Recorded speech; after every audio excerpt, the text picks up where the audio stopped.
Hi! இன்னைக்கு நாம குழந்தைங்கள்லாம் சாப்பிடக்கூடிய easy and healthy veg pulao தான் செய்ய போறோம். இன்னும் நிறைய ரெசிபீஸ் எல்லாம் வரப்போகுது. அதனால இப்பவே சேனல் சப்ஸ்கிரைப் பண்ணிக்கோங்க. முதல்ல இன்கிரீடியன்ட்ஸ் என்னலான்னு பார்க்கலாம். வாங்க வீடியோக்குள்ள போலாம். நான் எப்பவும் குக் பண்றதுக்கு முன்னாடி வெஜிடபிள்ஸ் எல்லாம் உப்பு தண்ணியில ஊற வச்சுட்டு அப்புறம் பிளெயின் வாட்டர்ல வாஷ் பண்ணிட்டு தான் குக் பண்ண ஆரம்பிப்பேன். நான் ஒரு பெரிய வெங்காயம் சின்ன சைஸ்ல எடுத்திருக்கேன். பெரிய சைஸா இருந்தா ஹாஃப் இல்லைன்னா ஒரு 1/4 பாகம் எடுத்துக்கோங்க. நீளமா கட் பண்ணியிருக்கேன். அடுத்தது ஒரு கேரட், அதோட தோலெல்லாம் செத்தி நல்லா வாஷ் பண்ணி கட் பண்ணிட்டு சாப்பர்ல போட்டு தான் சாப் பண்ணுவேன். ஏன்னா அதுல தான் ரொம்ப குட்டி குட்டியா கிடைக்கும்.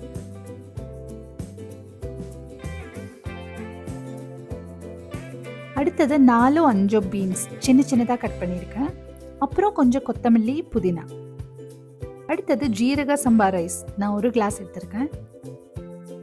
பாருங்க, வெஜிடபிள்ஸ் எல்லாமே குட்டி குட்டியாக கட் பண்ணி வச்சுருக்கோம். நான் ஃப்ரோசன் பட்டாணி தான் யூஸ் பண்ணியிருக்கேன். அது கொஞ்ச நேரம் தண்ணியில் ஊற வச்சுட்டு வாஷ் பண்ணி எடுத்து வச்சுருக்கேன். நீங்கள் வேணும்னா நார்மல் பட்டாணி கூட யூஸ் பண்ணிக்கலாம். நான் அரிசியை கொஞ்ச நேரம் நல்லா வாஷ் பண்ணி ஒரு 15 to 20 மினிட்ஸ் ஊற வச்சுருக்கேன். இது வந்து ஆப்ஷனல் தான். இனி கேஸ் ஆன் பண்ணி குக்கர் சூடானதும் அதில் 1/2 டீஸ்பூன் தேங்காய் எண்ணெய் ஊற்றிக்கலாம். பெரியவங்க சாப்பிட்ற மாதிரி இருந்தால் வேணும் சன்ஃப்ளவர் ஆயிலும் 2-3 பச்சை மிளகாவும் சேர்த்துக்கலாம். இது குழந்தைங்களுக்குன்றதுனால நான் பச்சை மிளகாவும் சேர்த்துக்கல, தேங்காய் எண்ணெய் தான் யூஸ் பண்ணியிருக்கேன். கொஞ்சம் ஜீரகம், ஒரு ஸ்டார், சின்ன சைஸ் பட்டை, ஒரு ஏலக்காய், ஒரு பிரியாணி இலை, ஒரு கிராம்பு போட்டு மிக்ஸ் பண்ணி விட்டுடலாம்.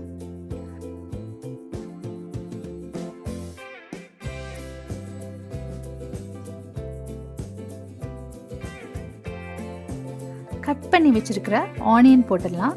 அது கொஞ்சம் கோல்டன் ப்ரௌன் ஆனதுக்கப்புறம் 1/2 teaspoon ginger garlic paste use பண்ணிக்கலாம். இதோட பச்சை வாசம் நல்லா போகணும். அதுக்கப்புறம் கொத்தமல்லி, புதினா போட்டு அதோட பச்சை வாசமும் போனதுக்கப்புறம் கட் பண்ணி வச்சிருக்கிற வெஜிடபிள்ஸ் எல்லாம் போட்டுடலாம்.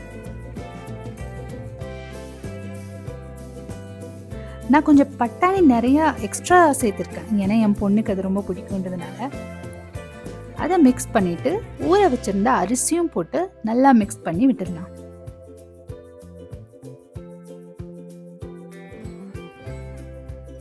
இனி கொஞ்சம் நெய் போட்டுடலாம். நான் வந்து வெந்ததுக்கப்புறம் இன்னும் கொஞ்சம் நெய் போட்டு மிக்ஸ் பண்ணுவேன். அதனால இப்போ கொஞ்சம் கம்மியாக தான் போட்டிருக்கேன். தேவையான அளவு உப்பு. 1 வயசுக்கு கீழே இருக்கிற குழந்தைங்களுக்கு உப்பு ஸ்கிப் பண்ணிடுங்க. இனி 2 கிளாஸ் தண்ணி ஊற்றி குக்கரை மூடி வச்சு ஆவி கொஞ்சம் வெளியே போன உடனே விசில் போட்டு மூடி வச்சிடலாம். 2 விசிலுக்கு அப்புறம் ஒரு 5 நிமிஷம் சிம்ல வச்சுட்டு கேஸ் ஆஃப் பண்ணிடலாம். இதோட ஆவி எல்லாம் போனதுக்கு அப்புறம் குக்கர் ஓபன் பண்ணி பார்க்கலாம்.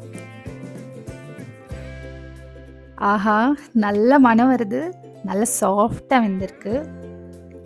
நல்லா மிக்ஸ் பண்ணி விட்டுடலாம்.